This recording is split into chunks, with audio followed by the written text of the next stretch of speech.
Hello and welcome to the DrivingMaul Show. Hi, I'm Paul and I'll be your host this evening, coming to you every Monday at 8 p.m. live on Facebook, YouTube and no longer Twitter, because Twitter would charge us for doing this. And let's be honest, I'm sorry, but I'm not paying Twitter to broadcast on that or on X, whatever it is, to let's give him Elon Musk all that money to crash his rocket ships around the place. I mean, come on, you can't even get them to land properly.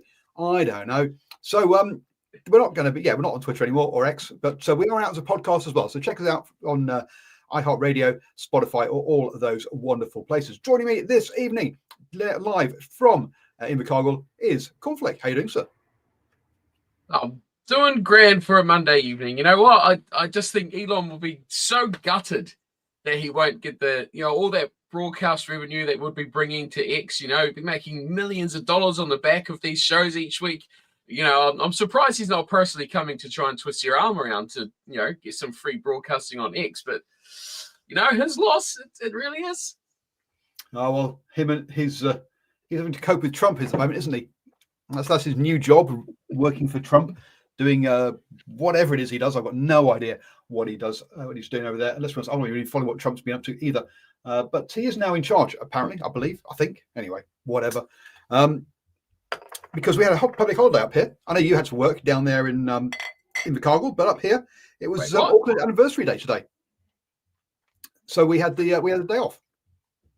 Any excuse for you scumbags to have a day off, eh? God, just get back after Christmas, another day off. Jeez.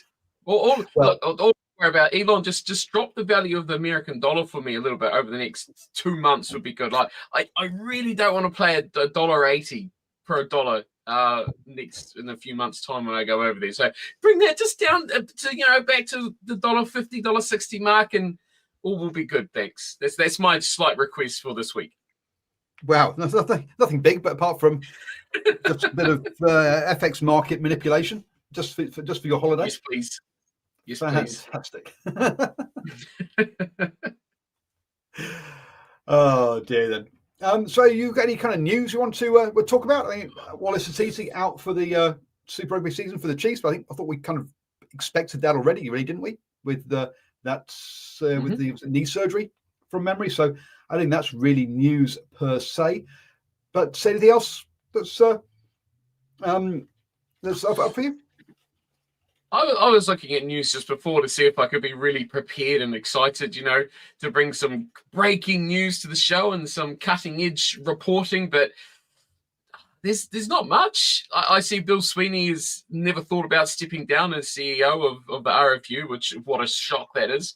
I guess we could get political on that sort of things, but everything's, Six Nations kicks off this weekend, so everything's rotating around injuries, fitness, availabilities, and the squad settling into what's going to be I think quite exciting tournament coming up over the next few weeks. So all the news is real pointing at that. Big loss for Scotland, losing Sione Tuipulotu for the Six Nations.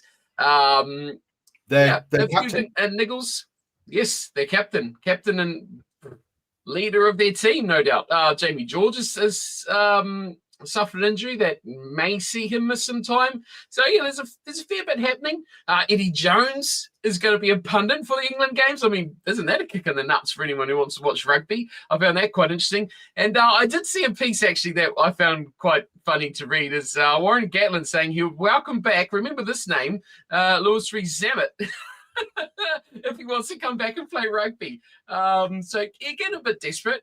He's relying on his old heads this season. I found this article quite interesting. He's talking about relying on his old experienced players in this up-and-coming tournament and naming, the Falatals and the Josh Adams and the Liam Williams and the Duffer Jenkins. That's pretty much all he could name for experienced campaigners to lead his team. So, Rees-Zammit, if he's short of a job, his contract's expired. So he's pretty much a free agent at the moment, pending contract offers for the next season. So we'll see what happens there. He's calling them out, so who knows? But all the focus is on fitness and getting ready for round one. Yeah, I mean, there's Gatlin saying I've got no experience, and he doesn't select Gareth Anscombe in his squad. So, folks, if you want the rundown of the England, Scotland, Wales, and Italy squads, we talked about all of those last week, which means this week We have got Ireland and France coming up. Basically, we started off with the middle two. We talked about the bottom two, so we've got left the top two. At the end of the day, is how it all has kind of panned out from that point of view. The other one that seems to be going backwards and forwards is the Joe Smith, Willie, won't he extend with Australia? And there seems to be an awful lot of that as well. That's the only other kind of bit of news or rumour that's going around. There's a bunch of sevens stuff. Apparently, the All Black Sevens apparently lost to Uruguay for the first time ever. So well done, Uruguay. But I'll be honest, I didn't watch any of the sevens over the weekend. I didn't even know it moved to Perth from Sydney, where it used to be. So that was a surprise to me that it had moved the other side of the country. So no, yeah, I'm not going to talk about the sevens unless you've got something burning to say about sevens. No, I just saw Uruguay's incredible performance. I think they beat Fiji as well in that same tournament. They cleaned house. They had a great tournament. So yeah, Uruguay up and comings. But like we see all those little nations do a bit of that, don't they? Spain's done it before, and so it's great. I mean, for those nations, sevens are still a vital part of their rugby development. So it's good to see. I mean, oh well, so sad, All Black Sevens team, but get better. All you got to do is remember Portugal and the last Rugby World Cup and say, look, they were a lot of the power in that team was from the sevens, their sevens team. Kenya used to have a very good sevens team as well, but they seem to have faded away in that one, unfortunately. So, yeah, for those small small nations. Look, we're talking about New Zealand here with 5 million people. It's not really small, is it? They're not really. They're much bigger. They're bigger than New Zealand, but in rugby terms, sort of developing nations rather than established nations. That sevens is a good channel, especially with the Olympics and the way that opens up funding on the sevens side as well for that one. Apparently, it's been in Perth for the last couple of years. I didn't realise that. Shows you how much that I follow sevens at all. So there we go. I still thought it was in Sydney. So sevens, not my thing. Now, Hong Kong sevens and going along and drinking and being there, absolutely my thing. Watching it on TV, I'm sorry, but it's too short, but takes too long. Right, each game's over in like 10 minutes, but you have to watch it all day to watch a tournament. So to me, I'm not going to sit down in front of the telly all day for that one. So yeah, not for me on that one. Chris Evans Bailey says that sevens loses so much money and the series is less relevant than ever. Maybe so, but with the fact that it's in the Olympics, and for that is very prestigious for the for World Rugby, they will keep it going because they have to keep it going for the Olympics, essentially. So hence, and if you look at sports such as rowing, track cycling, all these sports again. They basically, or even match sailing, all those sports lose money hand over fist for 3 years and then turn up at the Olympics and go, yes, we're at the Olympics. And so hence that's why we get to national funding. So all those, it's not just sevens that model works for. I say it works for other sports as well. On that one. It's a shame, isn't it? Like what sevens was, I guess Simon's right. Pre-pandemic days, sevens, even a bit before that, it was such a carnival, wasn't it? Like you say, you go out and have a big party weekend watching the sevens. It's really fallen off so drastically, which is a shame because it was really such a great event and you wanted sevens to come to your city or your country, and go to that event as well. And now it's kind of like, oh yeah, that happened. It was a good job, Uruguay. Yeah, and we all move on. Who won the World Series last year? No one really knows. Fiji, probably. Maybe, I think, and then on the women's side, sorry, I think that the Black Ferns did, but they lost again at the weekend. Oh, they lost. Sorry, not again. They lost at the weekend to, Australia, the hosts in that one as well. And apparently, a thrilling game. No idea, but that's what the title said. Olympic sevens is good because you can you target that to watch, right? And you're already watching Olympics that go for 2 weeks, so it's easy. Like Olympic sports are really easy to get in behind. Look, Olympic weeks, Commonwealth Games weeks, they're the best weeks. You can just watch sport endlessly for 2 weeks or so. no trouble, no problem, easy stuff. It's like Paul says, I kind of agree with you. It's like if you want to watch one team in sevens, it's so hard to, because it never runs on schedule. They're always early or they're late. And so if you're trying to watch one team, you either miss the start, which is literally like probably 50% of the match, or you got to watch the rest of the other match first. You you're either fully committed to watching the whole weekend, or you just watch results, or you just tune in at the end when it gets to the playoffs. And Christopher, the series used to be 11 events. Now it's just 6. The fact that it's shrunk down is crazy. No one part of the new stadium in Hong Kong is sold out. Wow. Let's be honest. I would definitely have to do a bit of research before booking my tickets to go to Hong Kong Sevens nowadays. And I used to live there back in 2009 during the wonderful times that were the global financial crisis. But clearly there have been various political goings on there since then. So I would definitely have to do a little bit of research before I thought, yes, let's go, because is it going to be still the same party it used to be, or has the place changed so much now that actually it's not the fun place that it used to be from a purely drinking and selfish point of view, a hedonistic point of view? I agree, not from a kind of well-being of people and all that kind of all the kind of good stuff that you should be thinking about. It's a purely a selfish hedonistic point of view. But we'll see how that one. And the sevens has been removed from the Commonwealth Games, apparently. There we go. Wow. Along with breakdancing. Thank goodness. Is that because Australia's hosting the Commonwealth Games next time? They're so embarrassed about how they did at the breakdancing last time. 0 point. I don't care. I don't care what the reason is. Some things just don't belong, right? I mean, jeez. Look, there's a lot of cool sports. I do like how they do the 3-on-3 basketball. I think that is a really, really awesome event to watch during those times. But yeah, breakdancing, just a little bit passive for me. Yeah, they're trying to bring it into this modern world, right? But yeah, that's a bit of a shame. Yeah, I had heard that sevens would get the chop, and there's a lot of sports that are in and out. So we'll see what the future holds. Yes, I mean there is the is Hong Kong trying to be the Wellington with the fun police shutting it all down. Jeez, maybe so. Yeah. Maybe so. I don't know, but we'll see. So let's get on to our two teams then that we haven't talked about yet. Simon did also mention apparently Sri Lanka could be thrown out of the Rugby World Cup qualification process because of player ineligibility issues. It's not the first time Sri Lanka's been caught up in those, let's be honest. So that does not really surprise me one little bit on that one, to be honest with you. Apparently eligibility... Spain's speciality. And apparently Hong Kong eligibility rules have hurt Hong Kong for putting rugby 15s together. Yes, because let's be honest, the Hong Kong team would have a fair few expats in there who are basically working for banks who had played rugby to a decent level, but never actually made it as professional, and then would play as basically amateurs. But now with the 5-year eligibility rule rather than 3-year residency rule, that would make it much harder for those players to make it in. I guess that's where the impact is on somewhere like Hong Kong from that point of view. So anyway, moving on then to the teams. Let's talk about Ireland first up then.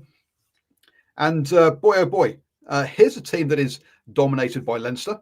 There are 3 Ulster players in Ian Henderson, Rob Herring, and Cormac Izukiu in the 36-man squad, and 23 from Leinster, 5 apiece from Munster and from Connacht. So in total, 13 from 3 provinces and 23 from Leinster. That's are you worried by that for Ireland, or is that's basically picking from one team, or do you think actually, you know what, Leinster's so good that there's something that they can get away with? It's hard to know whether that's a good decision or the right decision to make, isn't it? But look, they've not changed too much, have they, from the team that's had them all that success over the last few years? So I'm not surprised they've not really changed anything. They want to keep it, like we've talked about for weeks, months about this team. They want to try and keep this ticking along as best they can with the teams and the players they've had over the last few years. Of course, did the job last year, so I want to put the faith back in these guys. But yeah, look, if anything, what's this going to do is it's going to give them good continuity, isn't it? So I think these guys should be tumbling. They should be going, hitting the ground running, as they say. The old cliches go. They should be ready to go. They should be right up there, and you'd expect that they're going to be, again, tough to beat. But yeah, as you know, of how I've talked about Ireland, tough to beat. But I think they're one bad performance away from getting into that tussle like we talked about last week with Scotland and England. Hi, good evening, Mr. Harris. How are we doing, sir? Yeah, good evening, gentlemen. Great to be here. Sorry, I'm a little bit late. Just on the back of what Cornflake was saying regarding Ireland, one area that I actually do like about them is the addition of Stephen Pendergast. He was outstanding for their under-20 team a couple of years ago, and I think they may have just found the first five that they've actually been looking for, since Johnny Sexton has actually moved on. I just like the way that young guy plays. He's almost like a Johnny Sexton clone, should I say. I think the other thing that's sort of important to recognise as well. What I mean, he's equally shitty and doesn't like and complains all the time whenever anyone touches him. I don't know too much about that, but what he does add to the Irish team is very good. Also interesting to see. I see Dan Sheehan also has just come back from a long-term injury as well and played for Leinster on the weekend. So can remember him out here in New Zealand in 2022. He was very good.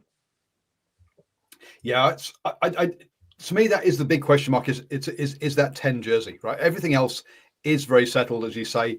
There's occasional players being brought in but you've got players. If you look at the squad up front, Rob Herring 42 caps, Finley Beelum, Ty Furlong 46 and 78 caps, Kane Healy 134 as well in there from the props, and Andrew Porter with 70. So even your bench options are coming off with a stack load of caps. In your locks, you've got Ian Henderson there with 84, James Ryan with 67. Your back row, Peter O'Malley 110, Kanan Doris 47, Josh Van der Fleer 68. You got Conor Murray and with 120 caps. Okay, Jameson Gibson Park with 38 in there, and in the backs as well. Bundyaki, Robbie Henshaw 60 and 77 caps out on the wings. Obviously, and then of course Ringrose is 63 if he gets in there. Out on the wings, you've got Mac Hansen, and James Lowe, 25 and 36 caps, and then at the fullback, Hugo Keenan with 42. So experience throughout. The big question mark is that number 10 jersey, and will they actually go with Sam Pendergast, or will Jack, or will he go the kind of more secure, the safer option with the Jack Crowley in there, who's been that kind of perennial, even though he's only 25 now, feels like he's been that perennial backup for years, not really getting the opportunity to get out there. And can he nail it as being his jersey now, or will they just skip him entirely and go to the next generation with the Sam Pendergast? It's kind of a risky move, but with all the experience around him, it shouldn't be really. So if you think he's the guy, I think you should go for him. And apart from him looking like he'll snap like a twig because he's so tall, I'm a bit concerned that about whether he needs to fill out a bit to this kind of level to survive the level of hits. And that's my only concern around him. Otherwise, I'd love to see him be given a go. The other thing you got to contend with as well was that you're not got your usual coach leading the team. So Simon Easterby's leading the team as the interim coach as well. So how is he going to direct the side? Is he going to stamp his mark on it and say, this is how I want my team to play? Or is he under strict instruction as to how to direct this team of selections and styles? And that I think that's going to be a very interesting factor to account for as well. So who he's going to go for, and whether he's doing what he's told or whether he is his free man to make his own choices. You'd think he'd been left with a set of instructions as to how to run things, wouldn't you? I believe so. I would like this situation to me as an opportunity, right? An opportunity for him. Are you a future, coach of Ireland? Is this, what have you got to offer? This is a job interview sort of thing, a chance to show what he's got to offer. And yes, right, he's going to get told what to do, but geez, I think Ireland needs something like this to say, hey, here's a fresh idea that's going to see us past 2027. I just think just looking back as to how Wales did it when Warren Gatland wasn't there, that was definitely not there was no way that was a kind of, or if it was ruined by Rob Howley's gambling that he got involved in, that ended up seeing him out of the game for a short while. So that didn't really work for Wales. I'm not sure that that's really what's going on here. Do you really want to give or line up the next person with a guy who's not had any head coaching experience, even at club level? You'd hope they have some before coming in at this. Remember that Farrell had experience with England and other places as well before he moved over to Ireland. It wasn't his first rodeo by any stretch. Nocturnal Rights points out that Furlong is injured for the first game, a sign of wear and tear. Look, when you've got the miles on the clock that Furlong has now, 78 caps, 32, the age of 32. Look, there will be some wear and tear in a prop by that kind of age. Let's be honest. You shouldn't be expecting him to play 11 to 14 internationals a year. You want to be rotating and giving and managing this guy through to at that age. You need to be managing him through to the next Rugby World Cup, or you need to be ditching him, one or the other. And I don't think they've got the depth at prop to be ditching him. So they need to be managing him through to the next Rugby World Cup, I would have thought. Isn't it nice that they can just shovel on over to Portugal for their training camp? Wouldn't that be nice, eh? Isn't Europe such a great place where you can just be like, lads, we've got a preparation for the upcoming tournament starting this weekend. Let's just go to Portugal. Brilliant.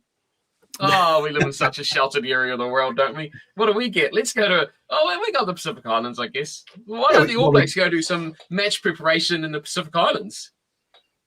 Head off to Vanuatu and have a bit of pre-season bit there. I was going to say, guys, aren't the England team over in Spain as well? It's just a holiday for these guys, isn't it?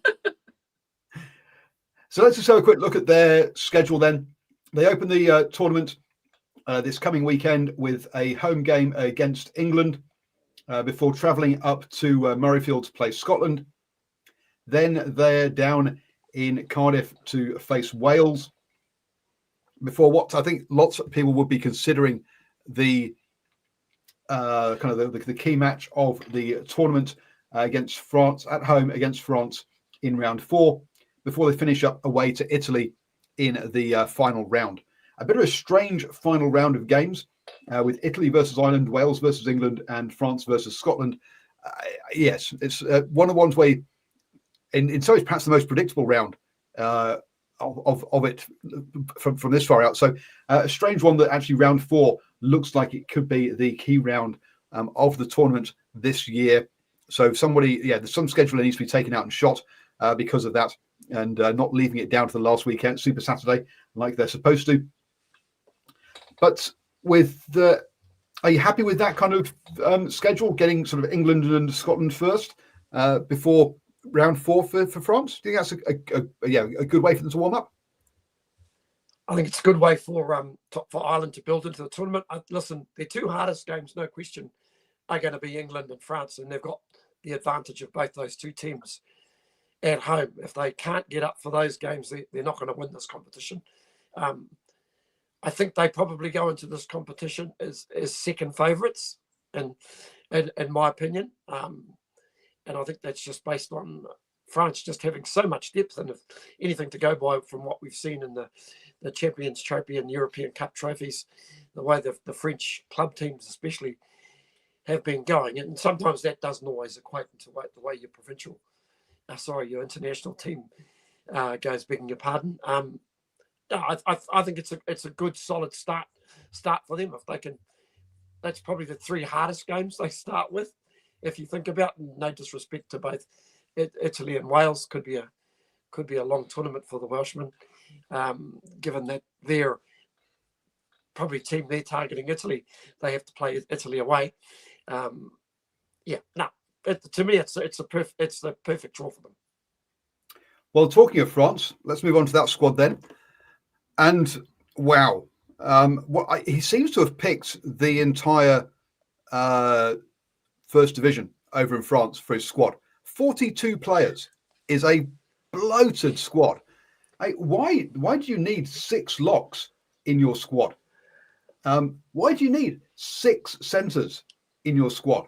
And it's not like, oh, they're covering for wing guys, because they've got 5 wingers in there and 2 fullbacks also.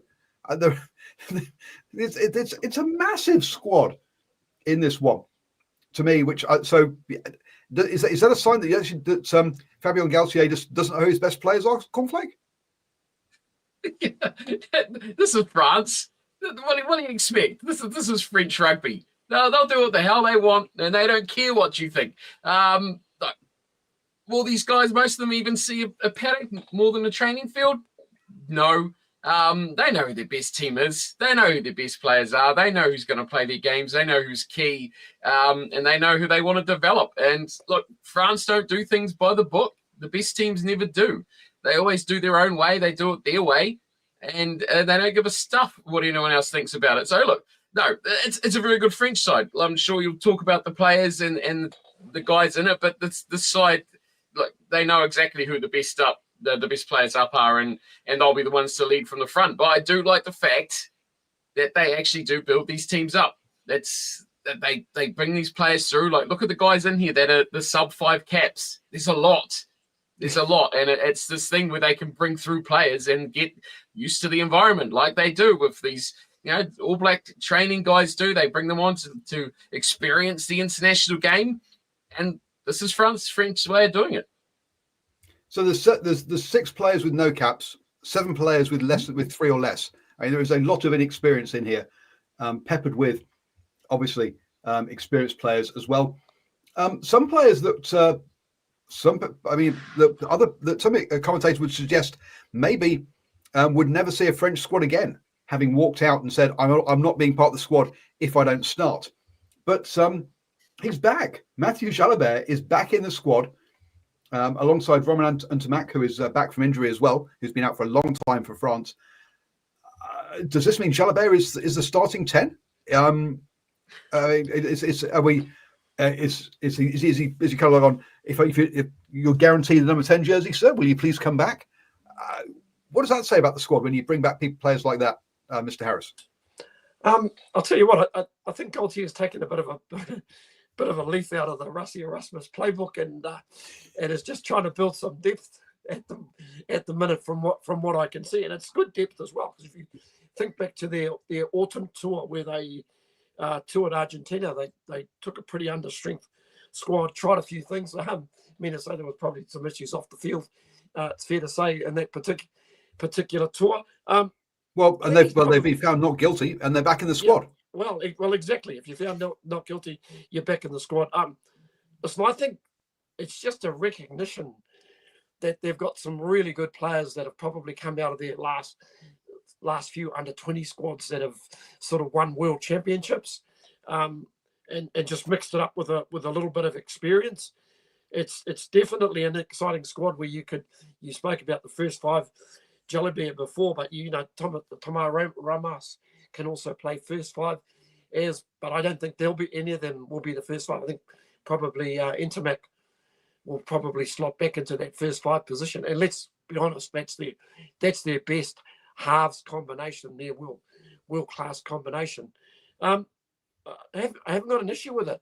I think French rugby's on a real high at the minute. And listen, and some of these young guys that they're bringing through are very, very impressive.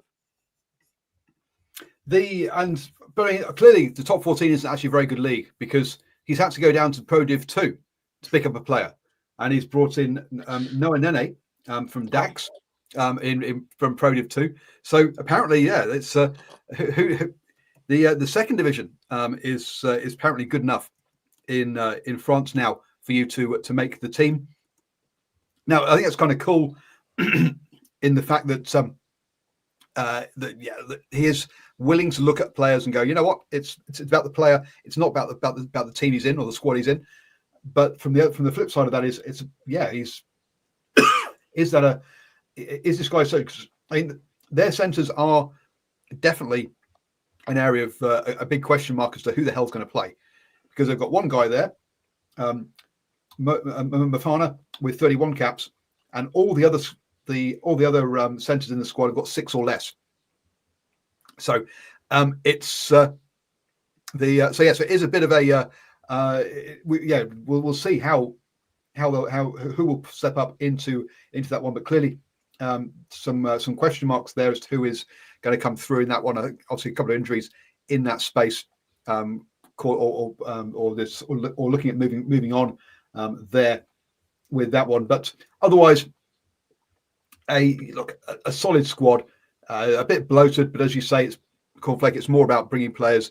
It's probably more about just giving players experience of the environment, because then when it comes to the summer tour, and half these players are playing in the top 14 final, at least the players he can pick then, because we know, let's be honest, we know the Dax player is not going to be in the top 14 final.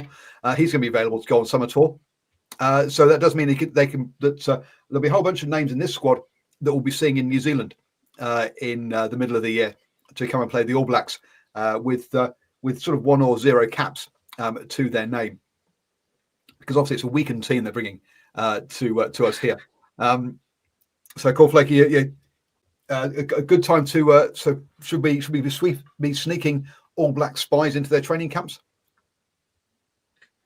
I think it's smart. It's clever. It's a good way to prepare these guys for what's going to be coming up. But yeah, you mentioned a couple of guys missing. Gail Fiku and Deante are probably the 2 key men in that midfield that you're going to be missing from the Six Nations squad for them. But yeah, look, what better way to prepare? Obviously, these guys are on the radar, and it's good talent identification, isn't it, to see a player that's not playing in the top league that you think is going to be good enough or potentially good enough to come through. Yeah, a top 14 side will snap him up before you even can smell your breakfast in the morning, and he'll be playing in the top league next year. But just comparison, right? Imagine if an All Black coach picked someone out of the Heartland Championship for an All Black team. I know that's a very different level, but that's kind of what it, NPC, from a New Zealand perspective. Yeah, it's picking someone with no Super Rugby experience straight into the All Black squad. Now we've seen a couple of players come through. Frizzell came through with a handful of games. So, but this is the next level where they're not even not even going to be there for. Not even had sort of training in a top 14 environment. How are Dax going this year? I'm trying to find a. While you're doing that, Paul, probably a bit of an analogy might be like pulling a player out of the New Zealand under-20s, because this is basically where Noah Nene has come from, the French under-20s, and he's quite the specimen. He's 190. Well, he's 6'4", and he's 103 kgs. So he's probably only going to get bigger, let's say. So he's not a small young man. He's a big young man, and we also shouldn't forget that particular division of French rugby is professional as well. It's not till you get to your 3rd division that it's semi-professionals, and your other two divisions are your other 3 divisions, begging your pardon, are all amateur divisions. So it possibly wouldn't be a surprise, because you are getting guys that are professional. With the greatest of respect to Heartland, boy, that would be out of left field, Cornflake, if they picked somebody from basically out of left field. But I can see them picking, like they might pick somebody out of NPC who's not been an All Black. You imagine if somebody has such a great NPC and they had a list of injuries. And not sure no choice Conrad Smith made it to the All Blacks from NPC back in 2004. But so yeah, Dax are in 11th place in the league at the moment. They're not getting promoted. So yes, for instance, you're right. He's going to get snapped up by a top 14 team. You'd think in that one. But he only played once for the under 20, so it wasn't like a standout or a regular starter for them. But yeah, we'll see how he goes. It'll be interesting. I don't think we will see him actually on the pitch, but who knows? Maybe he will come straight into the side. And Dewan Pono apparently is missing for the first game, but look, I think they will to cover that one quite comfortably. I think this French squad pretty much, you can go through this list of the players selected and you could, barring injuries or fitness concerns, from the couch, you could pick a pretty, extremely strong French side, not worrying about those little caps. We're just looking at the names, there's two very experienced hookers in Malvaco, Machan, the Aldegiris, Antonios, Cyril Buys, straight away, bang, there's your starters and your bench and your front row. So, yeah, there's experience throughout, there's ability throughout. Don't worry about Pinot missing, because it's all about Bali Barry. He's the guy now. He's the man in a French jersey. So, look, they're stacked. Gabin Villiers, experienced now, even though he's only got 18 caps, he's been around this sort of division of the standard of rugby for a long time. Add another 20 players in the team, it's only going to come down to about 25 of them who are really going to matter, barring a complete and utter catastrophe of injuries going through. To the point, to me, when I look at this team, and I even look at the scrum halves, obviously Dupont's going to start, right? He's going to be your number 9. But I would have Ligaric as my backup 9 over Lusu, despite the fact he's got, a third of the caps. These guys are just, they build up and they make their presence so quickly in this French side. A couple of good performances, and you can easily find yourself on the in or the out. So look, they've got the talent. There's no question about it. This team's going to be super, super tough to beat. I'm excited to watch them play. They've just got to not trip up. That's the thing. If they can get on the road and get their form in, unlike last year where they kind of stumbled a little bit, if they can avoid that stumble, they're going to be incredibly difficult. So talking of stumbling, last year they opened up with a draw against Italy. This year, at home that was, remember? This year, they start at home against Wales. Could we be seeing a similar start with Wales getting themselves a draw away in Paris? What do you reckon, boys? No. It's not going to happen. Listen, they'll play with a bit of determination, but listen, I think just eventually they'll get outclassed. Hey, just one other thing I did pick up on this French team. Obviously, in recent years, we've had French players born in different countries, especially in the Pacific Islands. Like even you mentioned the hooker, the hooker before, Malvaca, who was born up in the islands, actually in New Caledonia. But there'll be an Irishman who could possibly make his debut for the French as well, Paul. Joshua Brennan. He's only 23 years old, plays for Toulouse, so it's a bit of a weird one, isn't it? Yeah, it is, and also, but the other one is they've also selected Rahab Suleimani, who plays for Leinster, apparently. So they've also selected someone from an Irish province as well. But yeah, Joshua Brennan. Look, he played France under 20s, so it's not like he's. So whilst he was born in Ireland, he's been coming through the French system. So he's not come through the Irish system in this one. So from that point of view, because he's born in Ireland, his father is French. His father played for Toulouse, and hence that's why he came. That's why he was kind of brought up in, or has been over in Toulouse a lot. And his brother plays for Toulon. So it will be funny hearing that and hearing a very Irish name in the in a French team. But I thought actually picking Suleimani from Leinster was a bit of a surprise as well. Okay, he's got 57 caps, but he's the only player who plays outside of France. Now, I know they don't have a rule like the England do, which says you can only pick English players or England-based players. Sorry, because let's be honest, it's international rugby. You're only supposed to pick English players for England. You're not supposed to pick other countries' players. Unusual about that selection as well. He's 35. He's 35 years old, as well. So he's definitely not a youngster, and he did play 187 games for Stade Francais between 2008 and 2017, and 148 games for Clermont between 2017 and 2024. So, boy, he's got some mileage, hasn't he? Oh, look, he's got 57 caps for France already. So yes, absolutely. But it's just funny seeing seeing someone. He's not being selected from nowhere. Let's be honest. No. But it is funny seeing somebody. I can't remember the last time France picked someone who didn't play in France. Maybe Santander when he was playing for Sale or something about 15 years ago. Otherwise, I can't really think of. So look, let's be honest.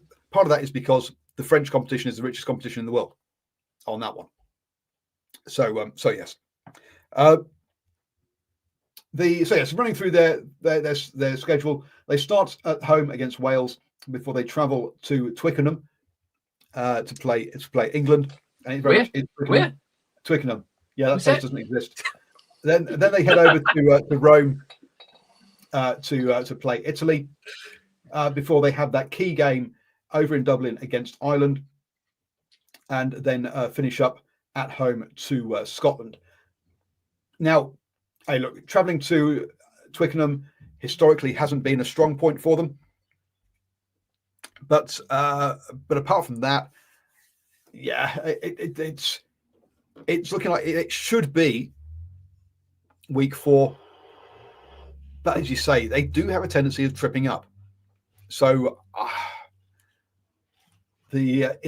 have they got past that? To me, that's going to be the big question as to has he fixed the problems he had last year, and we have seen this team have in previous seasons as well on that front. This whole tournament, I reckon, is going to come down to look. The Grand Slam situation, I don't think it's going to be a situation at all. I think it's going to come down to who wins by the biggest margin in the games they need to perform. So, to me, this competition comes down to Italy and Wales, because if they can contain Ireland, France, maybe even England and Scotland to not getting bonus points, that could be the difference between winning the championship and coming second. Just tripping up, as in still winning the game but not getting those bonus points, it could be a major factor. I think both these sides will trip somewhere. Either France will trip against the lesser, maybe against England, and then Ireland will trip up against, well, not trip up because it's France, lose the big clash against France, right? Someone will trip and then recover to win the big matchup. And I think it will come down to bonus points. I just think it's going to be a really, really close competition. And that the fact that those two top teams, one will trip, one will slip somewhere, it's going to give that a little bit of hope to the Englands and the Scotlands to keep them fighting and give them a little bit more of that motivation that they can get into that top 2 battle and make it a 3. So I hope it goes that way, because it could be a really, really intriguing whole tournament if it goes that way. Because if we see France just dominate throughout, sure, great for them. Not great for watching. Very true. So this weekend, then, let's start talking about. Let's go for predictions and the times. All timings I'm giving you are in New Zealand time, folks, because we're based in New Zealand. So if you're listening from somewhere else in the world, please go on the Tribe Sports app with your mobile phone. It'll automatically translate the time for your time zone.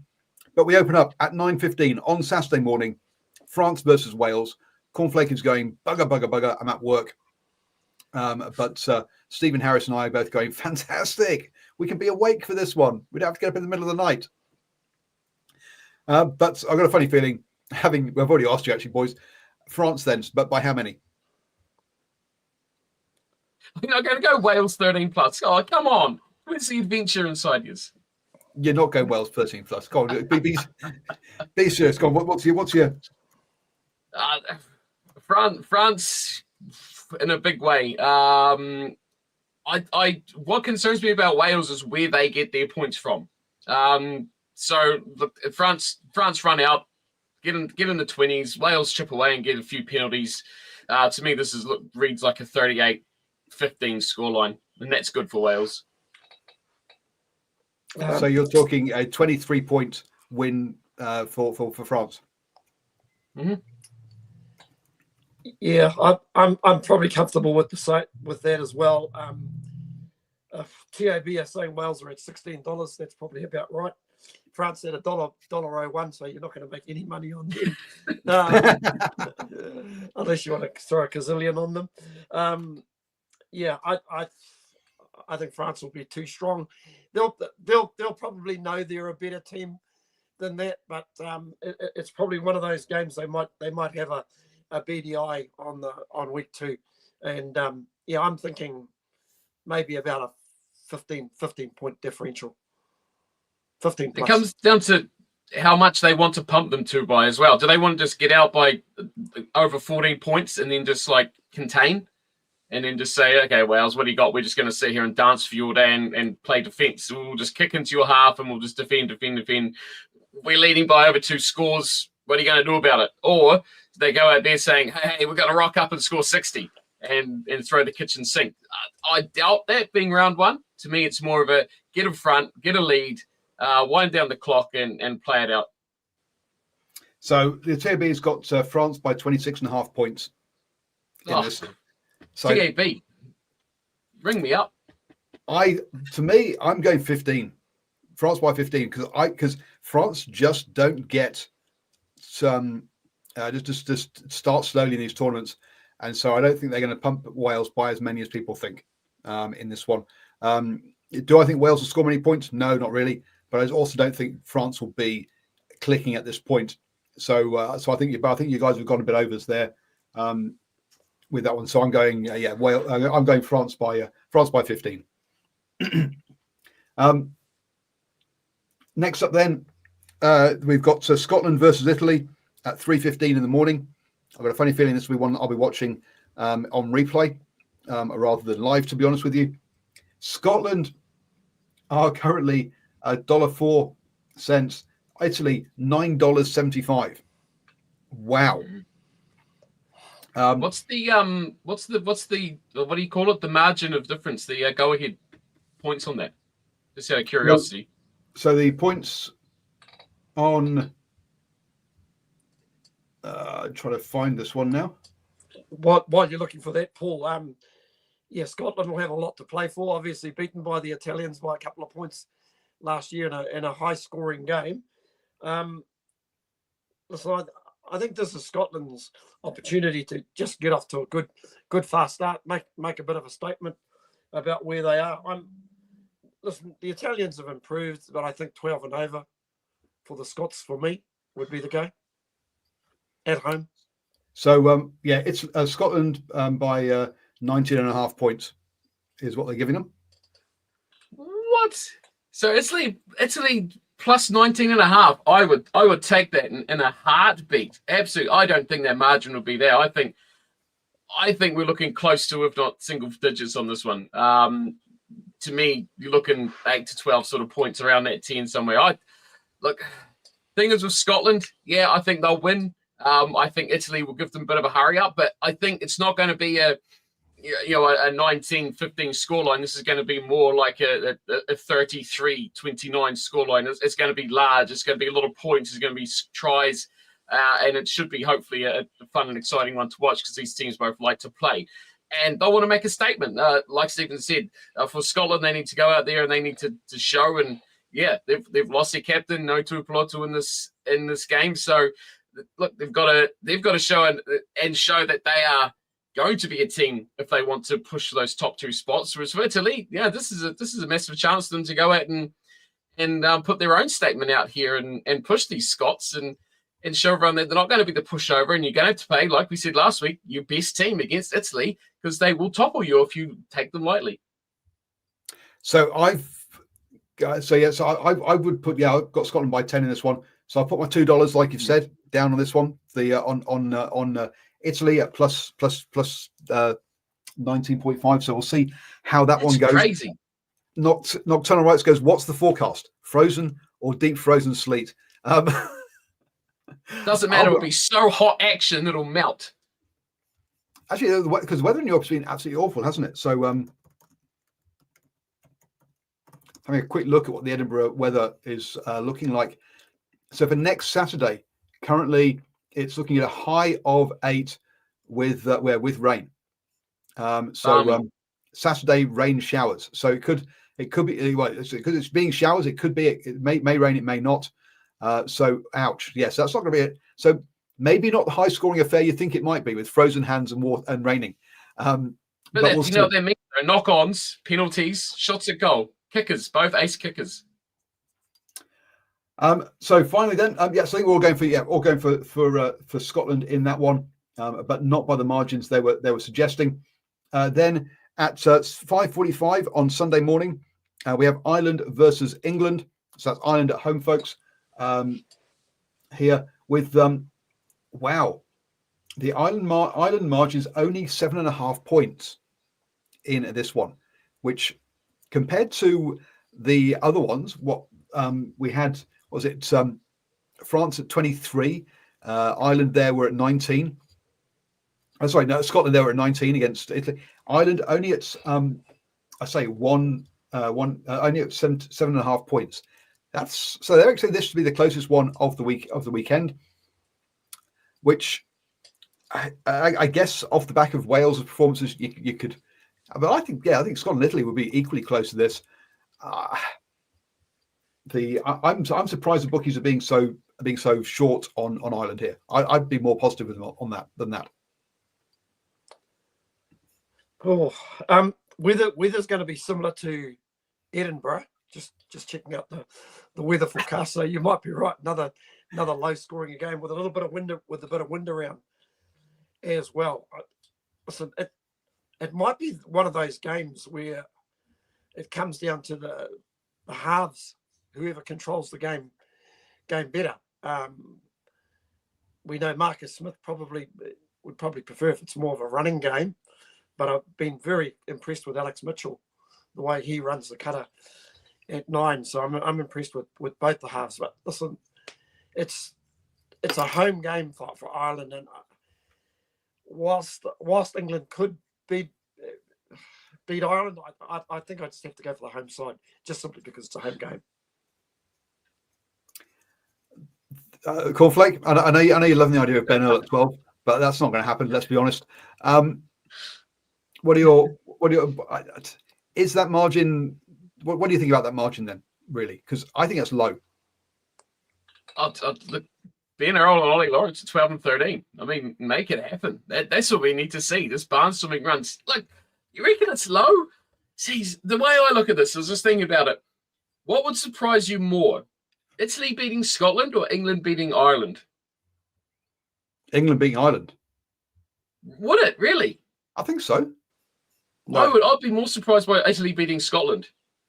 So to me, I don't find that margin. I think that margin is, I'd say that or less. I think it's going to be a very close game. The difference between Scotland, Italy, and Ireland, England for me is I think we're going to see a lot more high-skilled tactical game in Ireland, England than we're going to see with Scotland and Italy. I think there's going to be a little bit more broken, despite the snow and sleet. I do think Ireland and England is going to be a bit more of a chess match rather than a broken up sort of game we'll see earlier. But yeah, to me, Italy winning would be a huge, a way bigger upset than England for me. But I still side of Ireland. But to me, I would not be super surprised to see England topple this one. I just don't have the faith in Ireland anymore. I just don't have them. I think it's going to be really close. To me, this is less than a try, possibly even a penalty to someone in those last 5-6 minutes. Because Italy beat Scotland last year by 2 points, and England boil over. England beat Ireland at home last year by 1 point. So pretty similar last year, let's be honest. And then this year, I say the last time England played in Dublin, it was a World Cup warm-up match. They lost 29-10, so that's 19 points. The previous time in the Six Nations in 2023, they lost in Ireland 29-16. So they lost by, what's that? That's 13 points. I'm looking at 10 again.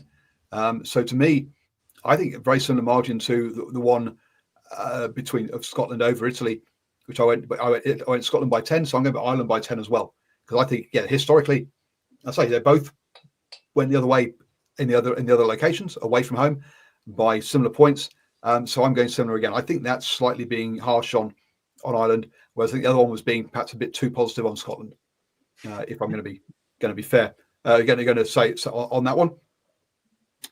So I guess I have to go $2 on Ireland at on that one. Actually, I'm just $1.32. I'm just going to go on the normal, just go for the win and get the easy money on that one for Ireland. It's a win-win for you, isn't it?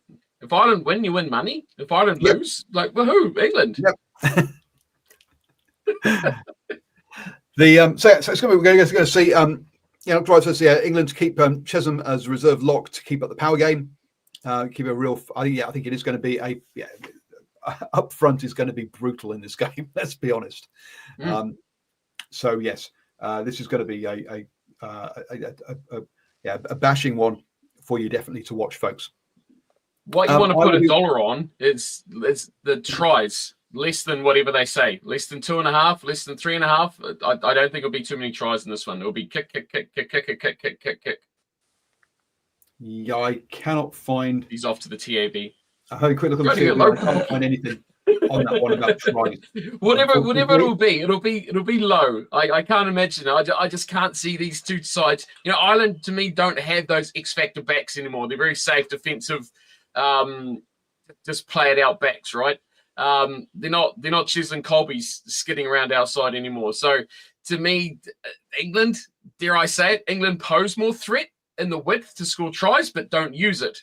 Ireland possibly use it better, but don't have the threat. So I think, like you say, two teams that are going to just bash the hell out of each other up front and take any point on offer at any time they possibly can.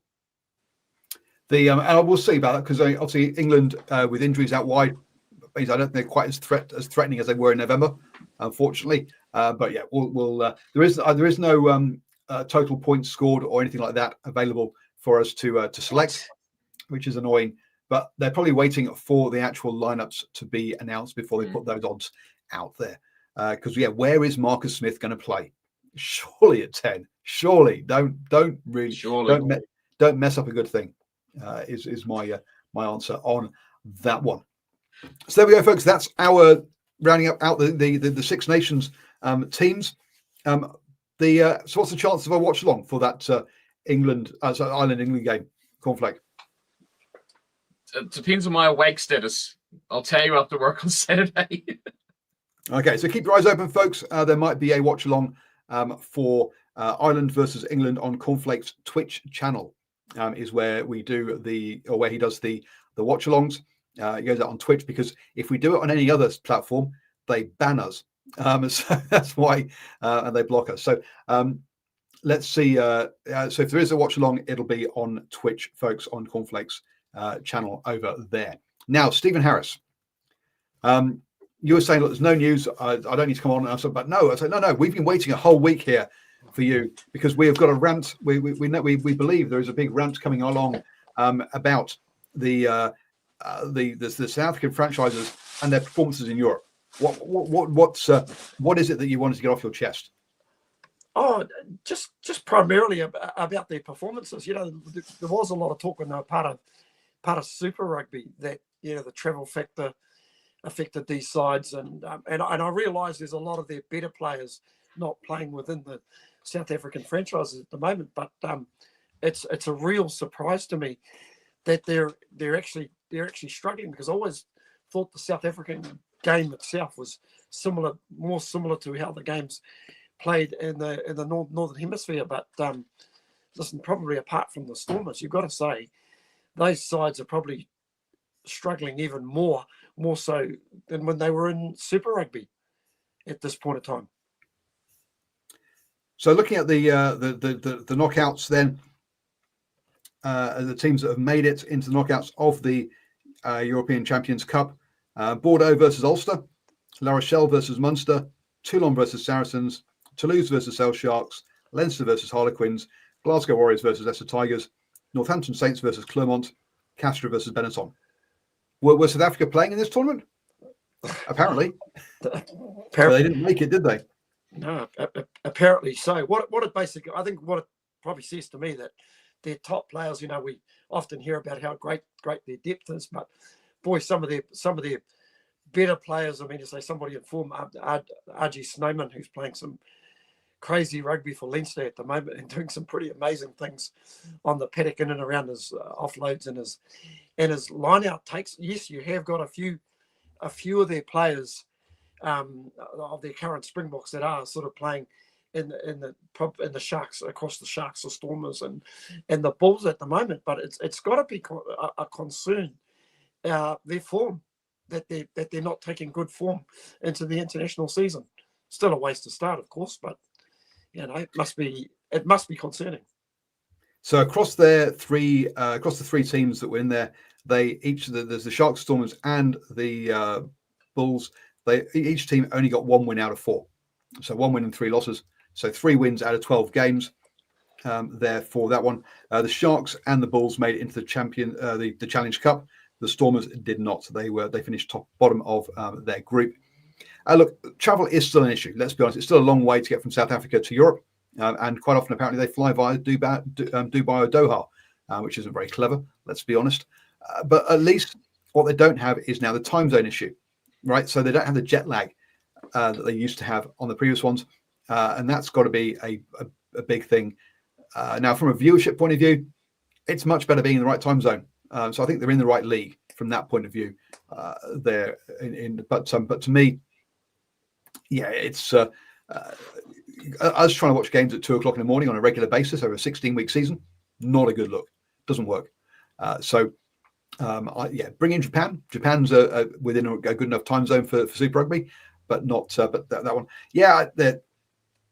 I guess travel plus the fact of they haven't got all the best players is probably what leads to this. But yeah, there was lots of hoo-haing or lots of from the South African fans. Hey, look, we've come into the URC, we've won it in like the first season. We're the greatest. We're wonderful. Yeah, not when you get with the big boys, eh? In the European Champions Cup, your Munsters, your Leinsters, they're getting through, and Ulster.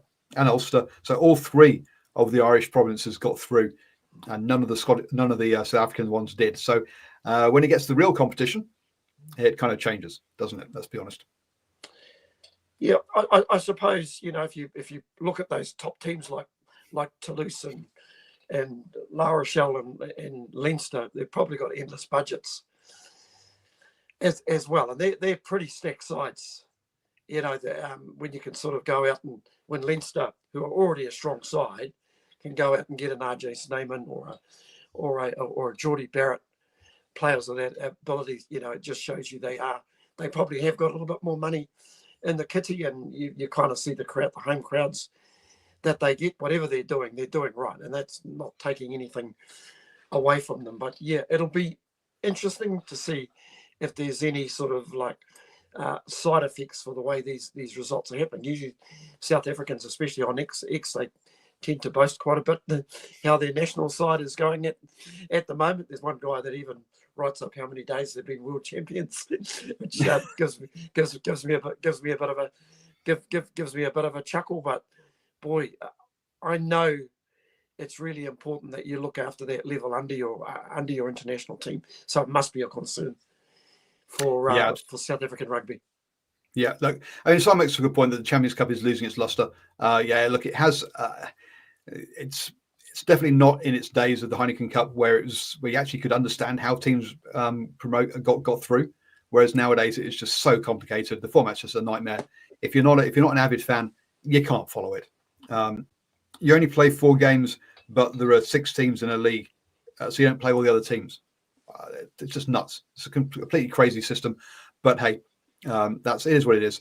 So just point out that actually, look, the Fijian Drua played the RFC Los Angeles in their preseason game, 33-26. So decent one there for LA. The Waratahs beat New South Wales Pacifica 73-7. Perhaps a little less learned in that game than in the previous one. Very, very, very, very little, Paul. And when you consider that was probably an understrength Waratahs side as well, I don't think they would have got a heck of a lot out. Only 17 days, of course, away until the start of Super Rugby, and a lot of lot of preseason games coming up this weekend. Moana Pacifica playing the Highlanders at North Harbour Stadium this Friday, and the Crusaders playing the Blues at the Kirwi Rugby Football Club. I have no idea where that is, but it's obviously down in the Canterbury region somewhere. Maybe somebody. Now look at it. Just for those of you working folks, the Moana Pacifica Highlanders, 1 o'clock in the afternoon. So you'll be able to get along to that game easily up in Auckland. And if you're down in Canterbury somewhere, 3:30 for Crusaders versus Blues. So knocking off early on a Friday. Why not? Hey. Good plan. And Chiefs playing the Hurricanes at Yarra Stadium in New Plymouth. Highlanders. Now that's at 2 o'clock on a Saturday. People can actually get to that game. Yeah, exactly. That's a better time. And then we've got games coming up the following week. Highlanders, Crusaders. Well, hang on, we can do it next week. And Hurricanes, just keeping people updated. Hurricanes, Blues, William Jones Park, Wainuiomata, and Chiefs versus Moana Pacifica at Navigation Home Stadium on the 8th of February, just so people give them time to put it in their calendars, Paul. But yeah, did you say there was a game here? There is a game at Invercargill, Highlanders v Crusaders, 6th of February. Wow, Waitangi Day. Perfect. Oh, piss off, I'm working. Go to hell, Rugby. We'll just go fall in a hole. But this weekend, we've also got Bristol versus Reds and Waratahs versus Brumbies on Saturday as well. So we'll give you an update of those scores in the preseason games. But let's be honest, you don't learn that much from these ones on there for that. But we'll see how that goes. Yes, sick day Cornflake, and then he's on TV. It's dead day. Come on, it's time and a half. It's time and a half day. It's a day you don't take a sick day. Hey, I'll add one more thing on the South African thing. How did they go in the 2020 Champions Cup? Do you know off the top of your head? No one cares because they won the World Cup, so it doesn't matter. Exactly. Oh dear. Okay, folks. So stay safe. Look, this weekend, as I say, a good game to watch on Saturday morning over your breakfast. And before we go, Stephen Harris has got one more thing. I've got a question to pose. Obviously, as you know, I'm a huge fan of the Sevens game, and whilst the females seem to have their program in the right place, despite losing to the Australians in a very, very exciting final over in Perth in the latest round, the Argentinians, boy, they are on fire at the moment and just playing some great sevens. And the real key to their success is how they dominate possession, they dominate the air, they dominate the breakdown, and they have players that can step. They've got pace, whole 9 yards, where it seems that the New Zealand program seems to be struggling at this stage. What was it, a 9th place finish in this particular tournament? I will say, I'm googling to try and be able to answer your question. No, that's okay. I'm actually going to throw that out to the audience so we can bring it up next week. Of course, they did have 3 major retirements last year. Sam Dixon, Scott Curry, and Tim Mickelson, and of course they've also lost Moses Leo to the Melbourne Storm, and of course Leroy Carter, who's playing Super Rugby. And those 5 guys were always pretty much your consistent guys in this side. I look through this current side at the moment, and it seems to me Tomasi Kama-Thama's only place to go to is sort of younger guys that are straight out of school, or I'll stick with the guys that he's got at the moment. My question is to the viewers out there: is the issue the coach, or is the issue we just don't have depth in sevens at the minute? Look, I think the issue is if you're only good at rugby, you don't play sevens, right? Because the money's in Super Rugby. So the results from the weekend on the men's side, they beat Kenya 29-14 in their pool before losing to Uruguay 12-17 and then losing to Fiji 33-5. Once they got into the playoffs, they beat Ireland 42-5 for the 9th place semi-final, and then in the 9th place playoff beat Kenya again 12-19.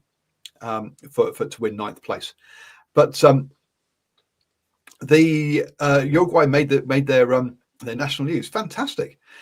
So it's just that if you're only good at rugby, you don't play sevens. I mean, what even does the national? Do we have a national kind of sevens league to play? No. And it got pulled. It got pulled by the New Zealand rugby. And who even plays that anymore? So to me, sevens doesn't matter. It matters once every 4 years for the Olympics, and otherwise, who cares? Well, you say that, Paul, but I mean to say that the Olympics is pretty high priority in terms of all the other sports out there, and our Olympians are put right up there. I mean to say, if you look at the I've forgotten what they call the big awards that they have at the end of the year to get sportsman of the year. That's pretty much what. Yeah, Halberg Awards. Thank you, Cornflake. That's what sportsmen actually thrive for. And New Zealand Rugby have got to ask themselves, are you really taking this seriously at the moment? Because to me, it doesn't seem that you're taking it seriously, because at the moment, you've got a women's side that seems to be taking it very, very seriously at the moment. And I realise there's an issue in and around payment. You say, yeah, the best rugby players want to play 15s. But I think if you're paying the value to keep those players, to keep your better sevens player in sevens, you'll have a little bit more you'll have more consistency. I went to 2 pre-season tournaments. Oh, they weren't pre-season tournaments. One was a pre-season tournament, one was Northern Regions. And a lot of the talk around those regional tournaments was there wasn't the talent out there. There also wasn't the pace out there. I mean, so we all know in sevens, you've got to have top end pace. You've got to have good playmakers, and of course you've got to have players that can dominate the air as well from kickoff, because you get the ball back and you hold on to it for long periods. You're basically going to win a lot of games. And I think if New Zealand Rugby are serious about it, I think they've just got to open it up a bit. Touch is an amazing game. And you watch touch, a lot of great playmakers, great steppers, great players with vision. You've also got rugby league as well has some really good steppers, great playmakers. I think they've just got to be a little bit open-minded about how they select that team and offer up a pathway for somebody who actually wants to be a sevens player full time. We just had, like I said, three players who put more than a decade into playing for the New Zealand Sevens team and doing it well and playing with a lot of pride. So that's the question I throw out there to people watching the show tonight. Yeah, but I'm sorry. It says, yeah, look, muscle versus and power rules in New Zealand rugby. Speed is sacrificed for it. Helps your Caleb Clarks as opposed to your kind of power winger. I know. Cornflake's shaking his head, but that's on a global scale. That's not the way the game is going. But that's still. And if you look at how Razor has gone about selecting, particularly as props, it's been I want to pick the 6 biggest props in New Zealand, and those are going to be my All Blacks props. And we'll sort everything else out later. We just need this. We want size. So now I'm not, and that's not to diminish your Tomaiti Williams, etc. They're good players. Don't get me wrong, but he's definitely gone for pick size as being one of his key things. That is for that point of view. But as we said before, the New Zealand rugby concentrates on All Blacks men's because that's where the money comes in. That provides the money that funds the game. And that becomes all that matters. Now we've got the Silver Lake part in here. We're just seeing it more concentrated. That things like, and especially they've gone, oh, we've not got enough money. Where can we cut costs? Well, the one place you don't cut costs is a bit that brings in money. And that's your All Blacks. Everything else, we've seen less money going to provinces. Unsurprisingly, we're seeing money getting cut from the men's sevens. Now on the women's side, you get full-time professional contracts at sevens. You don't get the same contracts in the 15s. And that's what keeps the girls there. But we're still seeing those. We're seeing a lot of those girls now. I mean, Michaela Blyde, she just changed to a married name. I forgot my name. Heading over to the Warriors in NRL. And I think we're going to lose a lot of the female talent is going to head to NRL rather than coming into rugby. And we're going to perhaps that's going to be the pinnacle of the game. Whereas here currently still the All Blacks is the pinnacle ahead of the Warriors. But I think NRL might be the pinnacle on the women's side. I'll tell you what, though, the women's NRL isn't a long season, so I think a lot of the players can balance their time in between the two codes. Where obviously you can't do that in sevens. What I am hearing though, in Fiji, even younger Fijian players are looking more at pathways in and around the Fijian Drua as opposed to playing for their national sevens team, and I think you could probably see the results of that. Once upon a time you could go up to the Gold Coast Sevens and see some amazing players up there. Hey guys, I've probably taken up a bit too much of your extra time here, but just wanted to get that one in because we've got all night.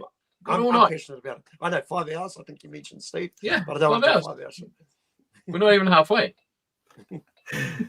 So that wraps us up, folks. Next week we will obviously have a look back at the Six Nations games, which as well as bring you up to speed with how the Super Rugby pre-season ones go. To be honest with you, I don't think we'll have watched the Super Rugby pre-season games, but we will have watched the Six Nations games.